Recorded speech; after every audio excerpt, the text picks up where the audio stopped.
स्वागत है आप सभी का विद्याश्रम ई लर्निंग कार्यक्रम के तहत। मैं अंजलि जैन आप सभी को व्यवसाय अध्ययन, जो कि वाणिज्य के ही किसी एक सब्जेक्ट का नाम, एक विषय का नाम है, उसके बारे में आज आप लोगों को बताने वाली हूँ। सबसे पहले आप सभी को 10th क्लास 10वीं क्लास अच्छे नंबरों से, अच्छे अंकों से उत्तीर्ण करने की बहुत बहुत हार्दिक शुभकामनाएं।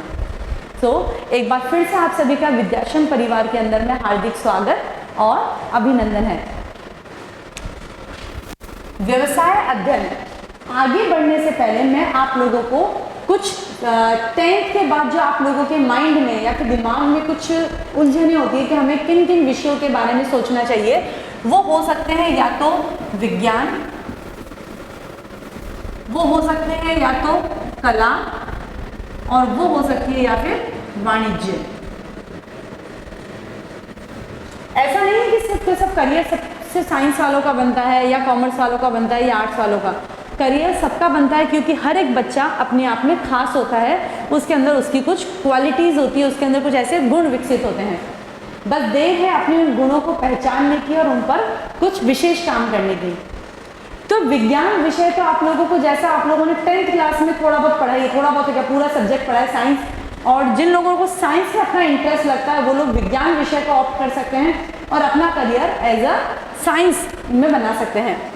कला संकाय जिसके अंदर हम लोग देखते हैं, जैसे कि आपने एसएसटी में पढ़ा है, हिस्ट्री देखा है, ज्योग्राफी देखा है, सिविक्स नागरिक शास्त्र के अंदर में आपने पब्लिक एडमिनिस्ट्रेशन पॉलिटिकल साइंस देखा है, इंग्लिश लिटरेचर होता है, और भी कई सारे ऐसे सब्जेक्ट, इकोनॉमिक्स होते हैं, ऐसे कई सारे सब्जेक्ट हैं जिनमें आप कला के अंदर में अपने फ्यूचर को देख सकते हैं।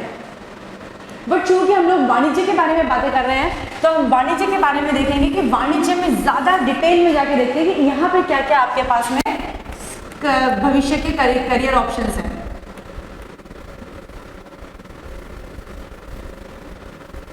वाणिज्य जिसे कि हम कहते हैं कॉमर्स इंडस्ट्री, वाणिज्य संकाय। वाणिज्य संकाय के अंदर में आपको कई तरह के इतने सारे फ्यूचर और सुनहरे भविष्य के अवसर दिखा प्रदान होंगे। जस्ट लाइक देयर आर, वहाँ पे खूब सारे ऐसे ऑप्शंस हैं। लेकिन वाणिज्य विषय पे जाने से पहले मैं आप लोगों को बता दूं इसमें कौन कौन से विषय होंगे। इसमें आप लोगों को हिंदी और अंग्रेजी जैसे अनिवार्य विषयों के साथ में 3 मेन सब्जेक्ट जो कि वाणिज्य के 3 पाए कहलाते हैं, 3 पाए कहलाते हैं। एक होगा आपका अकाउंटेंसी, जिसे कि हम कहेंगे अकाउंटेंसी। दूसरा होगा बिजनेस स्टडीज, व्यवसाय अध्ययन, और तीसरे में आपको फिर से 3 ऑप्शन में से कुछ ऑप्ट करना होगा। एक होगा आपका अर्थशास्त्र,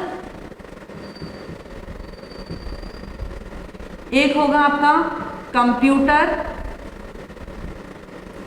और तीसरा सब्जेक्ट है आपका गणित। तो जैसे भी आपका इंटरेस्ट हो या जिस भी तरह का आपका रुझान है, आपका विषयों के प्रति आपका इंटरेस्ट है, नॉलेज है, उस तरीके से आपको अकाउंटेंसी और आपको बिजनेस स्टडीज, व्यवसाय अध्ययन, ये 2 सब्जेक्ट्स तो आपके कम होंगी। और तीसरे में आपको चॉइस लेनी होगी, या तो अर्थशास्त्र या कंप्यूटर या गणित, इन तीनों में से किसी भी एक विषय का। अब सिलसिलेवार हिंदी और अंग्रेजी के बारे में तो आप लोगों को बहुत अच्छे से पता है, जैसा कि आप लोग पढ़ते आ रहे हैं, और इन पर ध्यान देना इसलिए भी जरूरी है कि भविष्य में कई सारे ऐसे प्रतियोगी परीक्षाएं होती हैं जहां हिंदी और अंग्रेजी का ज्ञान बहुत इंपॉर्टेंट माना जाता है। हिंदी अंग्रेजी को अगर हम छोड़ दें, लीव कर दें, तो हम सबसे पहले देखें अकाउंटेंसी, जिसको कि हम कहते हैं लेखा शास्त्र। लेखा शास्त्र में क्या होता है और इसमें किस तरह की पढ़ाई आप लोगों को करनी होगी, उस बारे में बात करते हैं। लेखा शास्त्र जिसमें आप लोगों को अकाउंटिंग दिखाई जाएगी। अकाउंटिंग का मतलब कि बिजनेस में, व्यवसाय में कितने तरह के लेन देन होते हैं रोजमर्रा में, या वहां पर रूटीन में जो भी लेन देन होते हैं उनको किस तरीके से उनका लेखा जोखा किया जाएगा। वो लेखा जोखा रोजमर्रा के तौर पे जो एंट्रीज जो कहलाएगी, भाषा कहलाएगी लेखा भाषा, वो होगी general entries, ledger, trial balance, trading account, profit and loss account, लाभ हानि खाता, व्यापार खाता, चिट्ठा, बैलेंस शीट, और डेबिट क्रेडिट, इनकम आय व्यय खाता, खर्चा और आमद, इस तरह के कई सारे शब्दों का प्रयोग इसमें करेंगे।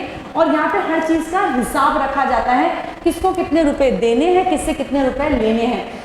जैसा कि आप रोज़मर्रा की ज़िंदगी में भी करते होंगे, अगर आप कहीं बाजार जाते हैं, आपको मम्मी कुछ सामान लाने भेजती है तो मम्मी आपसे हिसाब लेती है। बस वही हिसाब इस अकाउंटेंसी के अंदर सिखाया जाता है और इसमें कई करियर ऑप्शन है जो कि हम लोग अभी डिस्कस करेंगे। फिर आता है व्यवसाय अध्ययन, जिसके लिए मैं आप लोगों को पढ़ाऊंगी, व्यवसाय अध्ययन के बारे में बताऊंगी। व्यवसाय अध्ययन, जैसा कि ये सब्जेक्ट ही है, इसका नाम ही है, तो इस व्यवसाय अध्ययन के अंदर में हम लोग व्यवसाय का अध्ययन करेंगे कि कितने तरह का व्यवसाय किया जा सकता है, किस किस तरीकों से किया जा सकता है, इसके क्या क्या स्रोत होते हैं और किन किन रूपों में इसे किया जा सकता है। रूपों से मेरा आशय है कि क्या इसे एकल व्यवसाय के रूप में किया जा सकता है, क्या इसे साझेदारी के रूप में किया जा सकता है। कंपनी होती है, एक हिंदू अविभाजित परिवार होता है, वहाँ पर कुछ कोऑपरेटिव सोसाइटी जिसे कि हम लोग कहते हैं सहकारी समितियां में हो सकता है, या लिमिटेड लाइबिलिटी पार्टनरशिप भी हो सकती है, जिसे कि हम सीमित उत्तरदायित्व वाली साझेदारी भी कह सकते हैं। तो इतने तरह के रूप हो सकते हैं व्यवसाय के, और कई तरह के स्रोत भी हो सकते हैं। व्यवसाय करने के लिए क्या क्या आवश्यकताएं होती हैं, उसके क्या क्या फ़ायदे हो सकते हैं, क्या क्या उसके नुकसान हो सकते हैं, क्या क्या उसमें इंग्रेडिएंट्स या फिर क्या क्या उसके अंदर में सुविधाएं, क्या क्या चीज़ें उसमें काम आती हैं, इन सभी चीज़ों का विस्तृत रूप से अध्ययन किया जाएगा इस व्यवसाय अध्ययन विषय में। Now next that is another economics, अर्थशास्त्र। अर्थशास्त्र में हम लोग देखेंगे कि जैसे कि देश की अभी कोरोना के चलते पूरी अर्थव्यवस्था डगमगा गई है, क्योंकि लोगों के पास जॉब नहीं है। जॉब नहीं है तो उनको सैलरी नहीं मिलेगी, अगर उनको वेतन या मजदूरी नहीं मिलेगा तो उन लोगों के खर्च कहाँ होंगे। उन लोगों का जब खर्च नहीं होगा तो कोई भी उत्पादक क्या उत्पादक करेगा। तो एक तरीके से पूरा ये साइकिल चलता है। इसको ऐसे समझिए कि अगर किसी को वेतन या मजदूरी नहीं मिलेगी तो वो अपने बच्चों को पढ़ाने के लिए स्कूल में फीस नहीं दे पाएगा, और अगर वो स्कूल में फीस नहीं दे पाएगा तो उस टीचर्स को स्कूल का खर्चा नहीं चल पाएगा, स्कूल के टीचर्स को या स्कूल के स्टाफ को सैलरी नहीं मिल पाएगी। स्टाफ को सैलरी नहीं मिलेगी तो वो अपने बच्चों को पढ़ा नहीं पाएगा। इस तरीके से अशिक्षा, बेरोजगारी और कई सारी कुरीतियां जन्म ले लेगी हमारे समाज में। तो कोरोना के चलते काफ़ी मुश्किल समय है अर्थशास्त्र के सामने या इकोनॉमिक्स के सामने। तो अर्थशास्त्र में न सिर्फ मांग और पूर्ति का संतुलन, बल्कि यहाँ पर मौद्रिक नीति, सहकारी नीतियाँ और राजकोषीय नीति के बारे में भी अच्छे से बताया जाएगा, समझाया जाएगा। रिजर्व बैंक ऑफ इंडिया, भारतीय रिजर्व बैंक किस तरीके से देश के लिए कार्य करती है, क्या इसकी मौद्रिक नीति होती है, सरकार के सलाहकार के रूप में कैसे काम करती है, किस तरीके से ये बैंकों के एकीकरण का कार्य करती है, बैंकों के ऊपर में निर्देशन का कार्य करती है, ये सभी चीज़ें आपको अर्थशास्त्र में समझने को और जानने को मिलेगी। देन कंप्यूटर, हम लोग अभी एक दूसरे से कंप्यूटर के जरिए ही जुड़े हुए हैं, तो कंप्यूटर की नॉलेज या कंप्यूटर की शिक्षा आप लोगों को इसमें बताई जाएगी। बिल्कुल बेसिक से स्टार्ट किया जाएगा और बेसिक से लेकर के आपको एडवांस वर्जन तक भी इसमें यहाँ पर सिखाया जाएगा। और गणित के बारे में तो शायद आप 10th क्लास तक पढ़ में आए होंगे। तो जिस तरीके से अगर आपका गणित का ज्ञान है, आपका विषय में अगर आपका रुझान है, तो आपको गणित विषय भी देखना चाहिए, क्योंकि आगे जो कुछ कॉम्पिटिटिव एग्जाम्स आएंगे, कुछ प्रतियोगी परीक्षाएं आएंगी, वहाँ पर गणित जो है एक कंपलसरी, एक अनिवार्य विषय के रूप में अपना स्थान रखता है। अब हम देखते हैं कि वाणिज्य विषय लेने के बाद में आपको भविष्य में क्या क्या आपको अपने करियर ऑप्शंस मिलेंगे, आपको भविष्य में ऐसी कौन कौन सी दिशाएं हैं जहां पर आप लोग जा सकते हैं। ऐसे खूब सारी गलियां हैं, जैसे कि first CA, chartered accountant. Chartered accountant क्या कार्य करते हैं? चार्टर्ड अकाउंटेंट कार्य करते हैं किसी भी कंपनी के, किसी भी बिजनेस के या किसी भी व्यवसाय के टैक्स स्ट्रक्चर, मतलब कि कर को नियोजित करते हैं और उनके अकाउंट्स, उनके लेखा शास्त्रों का हिसाब किताब रखते हैं, उनके लेखे जोखे रखते हैं। तो देखा जाए तो ये काम तो सिर्फ एक अकाउंटेंट करता है, तो वहाँ पे चार्टर्ड अकाउंटेंट एक प्रोफेशनल डिग्री हो जाती है जो कि कॉमर्स ग्रेजुएट हासिल कर सकता है। तो चार्टर्ड अकाउंटेंट बड़ा ही जिम्मेदारी वाला काम और काफ़ी रेस्पेक्टफुली और काफ़ी ऑनर्ड प्रोफेशन है हमारे समाज में। Then next option is CS, company secretary, जिसे कि हम कहते हैं कंपनी सचिव। ये क्या कार्य करते हैं? ये कंपनी के लिए जितने भी लीगल बोले तो जितने भी विधिक कार्य होते हैं, विधिक सलाहकार के रूप में कार्य करते हैं। और न सिर्फ विधिक सलाहकार बल्कि कंपनी के स्थापना से लेकर के कंपनी के प्रारूपों को जितना भी पेपर वर्क होता है, कोई भी रजिस्ट्रेशन से लेकर के कंपनी के अंशों का निर्गमन करने तक का जितना भी लीगल कार्य है, कानूनी कार्य है, कानूनी सलाहकार के रूप में कार्य करते हैं। तो इन्हें हम कहते हैं कंपनी सचिव, और जो कि एक लीगल एडवाइजर भी होते हैं। फिर होता है CMA,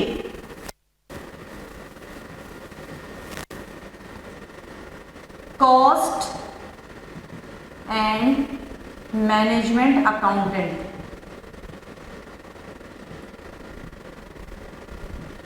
इन चीज शब्दों की हिंदी पर न जाइए, लेकिन इनका काम देखते हैं कि ये क्या कार्य करते हैं।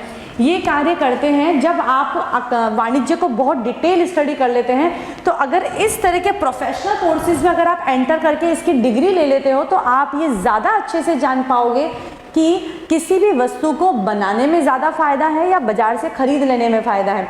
जब आप इस तरह की बेटर नॉलेज, ज़्यादा अच्छी नॉलेज रख लेंगे तो काफ़ी अच्छा प्रोफेशन है, काफ़ी अच्छी सैलरी अगर इन लोगों को मिलती है और काफ़ी ऑनर्ड प्रोफेशन तो है ये। तो CA में एक जॉब है जो कि कॉस्ट एंड मैनेजमेंट अकाउंटेंट। फिर आप विभिन्न श्रेणियों में प्रबंधक का कार्य कर सकते हैं।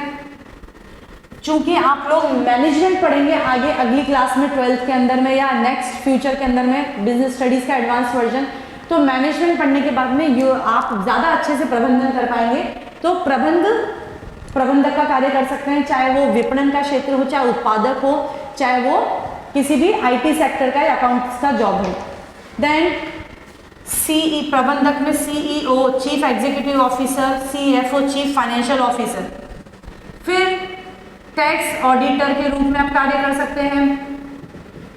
आप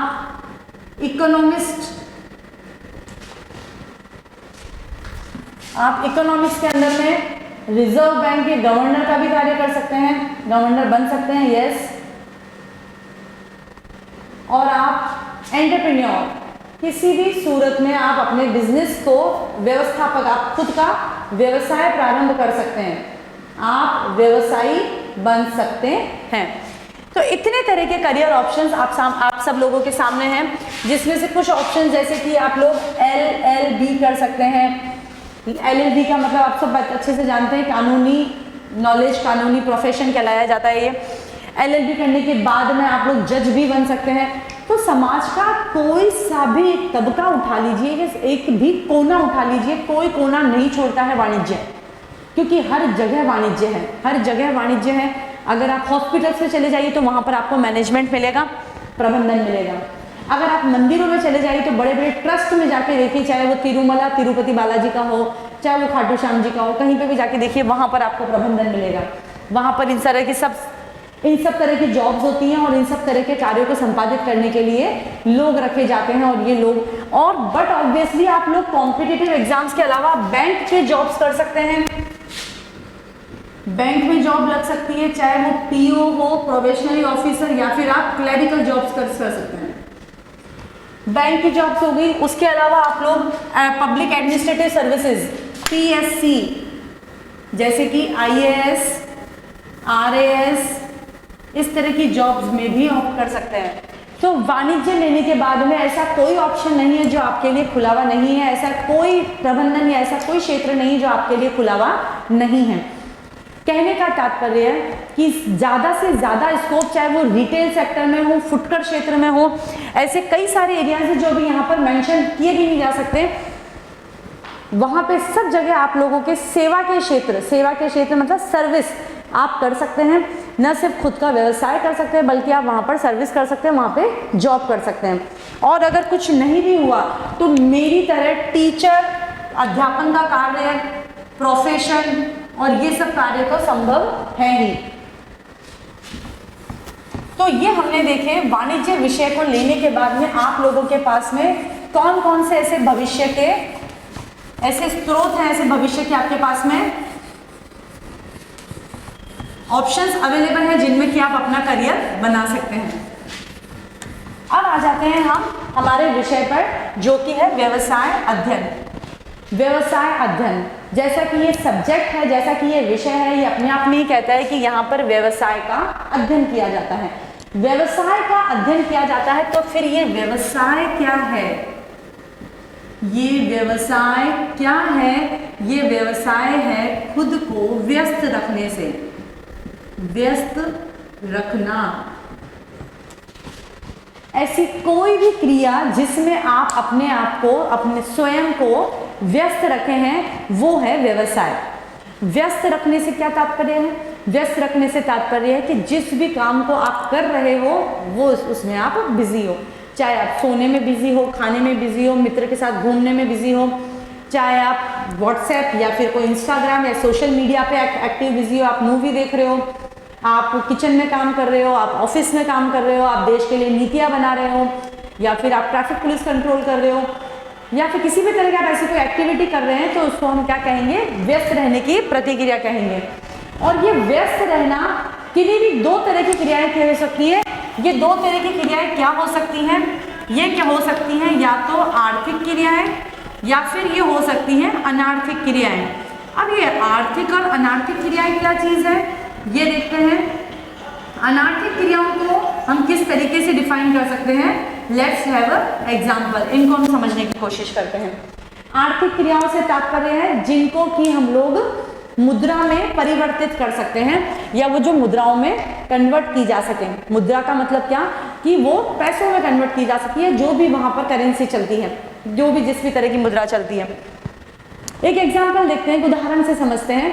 अगर आपकी माताजी आपके लिए खाना बनाती हैं, तो वो आर्थिक क्रिया है या अनार्थिक क्रिया है? ऑब्वियसली वो अनार्थिक क्रिया है, क्योंकि इसके लिए आप उनको पेमेंट नहीं करते हैं। वो जो भी करती हैं वो फ्री ऑफ कॉस्ट करती हैं, आपसे स्नेह और आपके प्रेम के प्रति करती हैं।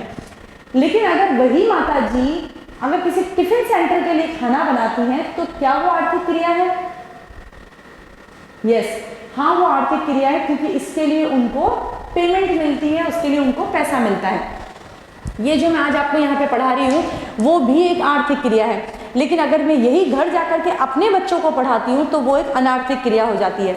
तो आपको ही देखना है इस चीज़ को कि कब कौन सी एक्टिविटी आर्थिक है और कब कौन सी क्रिया अनार्थिक है। जैसे कि आप इस समय देखिए कि अगर आप अपने फ्रेंड से बातें कर रहे हैं, तो वो अनार्थिक क्रिया है। लेकिन अगर यही चीज़ अगर आप व्हाट्सएप या स्काइप पे या फिर गूगल मीट पे या फिर जूम मीटिंग पे अगर आप मीटिंग कर रहे हैं, किसी से बात कर रहे हैं, चैट कर रहे हैं, और इसके लिए आपको पेमेंट मिल रही है या इसके लिए आप पैसे उपार्जित कर पा रहे हो, तो ये सब चीज़ें किस में आ जाएंगी? आर्थिक क्रियाओं के अंदर में आ जाएगी। तो व्यस्त रखने को हमने दो एक्टिविटीज में डिवाइड किया, एक आर्थिक क्रिया और एक अनार्थिक क्रिया। तो व्यवसाय का आज हमने इतना सा मीनिंग देखा, इतना सा अर्थ देखा। ज़्यादा डिटेल में हम इस शुरुआती क्लास में नहीं जाएंगे, हम अगली क्लासेस में और ज़्यादा डिटेल स्टडी करेंगे। तो व्यवसाय का हमने अर्थ देखा, व्यस्त रहने से है, और ये व्यस्त किसमें रहने से है? ये व्यस्त आर्थिक क्रियाओं में रहने से है। और ये आर्थिक क्रियाएं क्या हो सकती हैं, ये हम लोग आगे आने वाले क्लासेस में, लेक्चर्स में ज़्यादा डिटेल से स्टडी करेंगे। हम फिर से एक बार क्विक रिकैप करते हैं कि वाणिज्य विषय को लेने के बाद में आप लोगों के पास में भविष्य के कौन कौन से सुनहरे ऐसे अवसर आते हैं जिनमें कि आप अपना करियर बना सकते हैं, जिसमें कि आप अपना भविष्य का निर्माण कर सकते हैं। आप लोगों को CA के बारे में आपने खूब सुना है, और ये क्या कार्य करते हैं ये भी अभी आपको मैंने बता दिया। आप लोग किसी भी निर्माण क्षेत्र में जा सकते हैं, आप किसी भी सेवा क्षेत्र में जाकर के अपनी सेवा दे सकते हैं, आप कहीं पे प्रबंधन का कार्य कर सकते हैं, आप किसी कॉलेज स्कूल के अंदर में लेक्चरर, प्रोफेसर या टीचर का कार्य कर सकते हैं, आप बैंक की जॉब्स कर सकते हैं, बैंक में क्लरिकल जॉब्स भी होती हैं, प्रोबेशनरी ऑफिसर्स की जॉब्स भी होती हैं, RAS, IAS जो कि एडमिनिस्ट्रेटिव सर्विसेज होती हैं, पब्लिक सर्विस कमीशंस होते हैं, उनमें आप एंटर कर सकते हैं, कॉम्पिटिटिव एग्जाम्स की तैयारियां कर सकते हैं। LLB ज़्यादा से ज़्यादा विधि के अंदर में स्नातक करके आप जज भी बन सकते हैं, आप सिविल जज की तैयारियां कर सकते हैं, आप वकालत कर सकते हैं, और वकालत के साथ साथ आप कहीं पे लीगल एडवाइजर, सलाहकार का कार्य भी कर सकते हैं। तो ऐसे कई तरह के सुनहरे ऑप्शंस ऐसे करके हमने ये वाणिज्य के देखे। और भी इस तरह के कई तरह के ऑप्शंस हैं, जिससे कि हमने CA में देखा कॉस्ट एंड मैनेजमेंट अकाउंटेंट, जिसके अंदर में लागत और अंकेक्षण अंक लेखाकार ये वाला कार्य भी होता है, और टैक्स ऑडिटर जो कि टैक्स का पूरा प्लानिंग करता है, टैक्स कैलकुलेट करता है और टैक्स को कहाँ कहाँ बचाया जा सकता है, चोरी नहीं, टैक्स को कहाँ कहाँ बचाया जा सकता है, इन सब चीज़ों का अध्ययन करके अपने क्लाइंट्स को ज़्यादा से ज़्यादा बेटर सर्व कर सकता है। कोई भी तरह का बिजनेस स्टार्टअप कर सकता है, चाहे वो एकल बिजनेस हो। एकल बिजनेस का मतलब है जिसमें वो अकेला ही मालिक होता है। आपके मोहल्ले में जो पप्पू भैया या राजू अंकल या शर्मा जी ऐसे कोई भी व्यक्ति की दुकान है, वे सब एकल बिजनेस कहलाते हैं, एकल व्यवसायी कहलाते हैं, जिसे वे खुद चलाते हैं और उनके अलावा कोई नहीं होता। एक दूसरा फॉर्म ऑफ ऑर्गेनाइजेशन भी हो सकता है, दूसरा स्रोत ये हो सकता है, रूप हो सकता है कि साझेदारी, जहाँ पे कम से कम 2 लोग और अधिक से अधिक 10 या 20 लोग मिलकर के कोई कार्य संपादित करते हैं, उसे हम क्या कहते हैं, साझेदारी। साझेदारी मतलब मिलके उस काम को करना, और इसके लिए वो मिश्रित रूप से लाभ और हानि का वहन करते हैं। ये भी हम डिटेल स्टडी करेंगे व्यवसाय अध्ययन के अंदर में। फिर हमने देखा हिंदू अविभाजित परिवार। हिंदू अविभाजित परिवार भारत के अंदर में जो हिंदू फैमिलीज हैं, हिंदू परिवार है, उनको ये है फैसिलिटी कि वो अपने बिजनेस को, अपने परिवार को एक संयुक्त रूप से किस तरीके से उसको फॉर्म में और स्थापित कर सकते हैं। फिर हमने देखी सहकारी समितियां। सहकारी समितियां भी कई तरह की होती हैं, जिसमें बैंक सहकारी समितियां भी होती हैं, दुग्ध होती हैं, व्यापारिक होती हैं, हाउसिंग कोऑपरेटिव सोसाइटीज होती हैं, जिसमें कई सारे लोग मिलकर के, चाहे वो कितनी भी तादाद में हो, 4-5 हजार लोग मिलकर के भी एक कमेटी बना लेते हैं, एक तरीके से एक समुदाय बना लेते हैं, और उस समुदाय के लोग आपस में एक दूसरे को रियायती दरों पर हेल्प करते हैं, जैसी भी उनकी रिक्वायरमेंट रहती है, वो संयुक्त रूप से उस कार्य को संपादित करते हैं। ज़्यादा डिटेल में स्टडी हम लोग कमिंग लेक्चर्स में देखेंगे। फिर हमने देखा इसके अंदर में कंपनी। कंपनी का मतलब यहाँ पर है जो शेयर्स इशू करके प्राइवेट भी होती है, निजी भी होती हैं, सार्वजनिक भी होती हैं, जो शेयर्स इशू करती है या फिर अपने ही मेंबर्स या अपने ही सदस्यों के बीच में अंशों का खरीद फरोख्त करके और उस बिजनेस के अंदर में पूंजी जुटाती है और उस पूंजी से अपने व्यवसाय को चालू करती है, प्रारंभ करती है। इतने तरह के बिजनेस, इतने तरह के व्यवसायों के रूपों को अलग अलग डिटेल में स्टडी करेंगे कि इनके क्या लाभ हो सकते हैं, क्या हानियां हो सकती हैं, और किस तरीके से आप लोग व्यवसाय है तो भैया स्कूल खोल सकते हो, हॉस्पिटल खोल सकते हो, आप डिपार्टमेंटल स्टोर खोल सकते हो।